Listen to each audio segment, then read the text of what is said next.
You might remember last weekend when I did my air conditioning rebuild, I wasn't particularly happy with the wiring harnesses around the receiver dryer.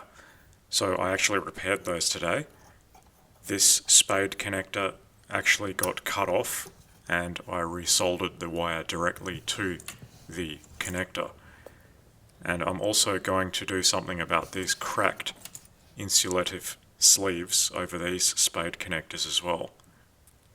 Ideally they should be replaced, but I'm going to try something that doesn't cost anything because I have them already lying around.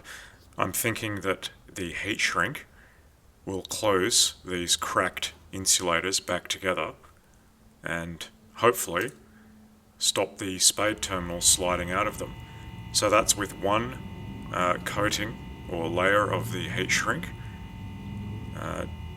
I wasn't sure that that was enough, so I went ahead and actually did that a second time. And that's with two layers of the heat shrink on there, and it has well and truly closed the gap in the end of those insulators. So they are actually rock solid in there now. All we have to do is give them a quick MMWA rusty blade circumcision service, and that should be it for those.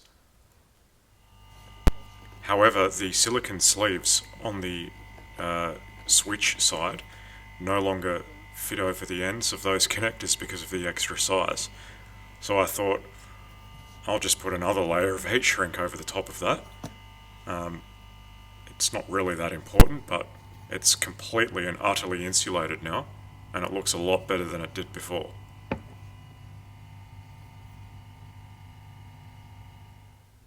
So that's the final arrangement. It's not actually correct to have the wiring going over the top of the receiver dryer, but it does the job and it's not going to get destroyed. So I'm happy with that job. That's one more small job that I can cross off the list on the W124 project.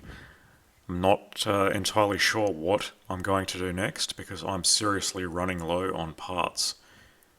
I think the next major update you can look forward to is me receiving my completely refurbished monoblock wheels. And of course I will fit those as soon as I get them.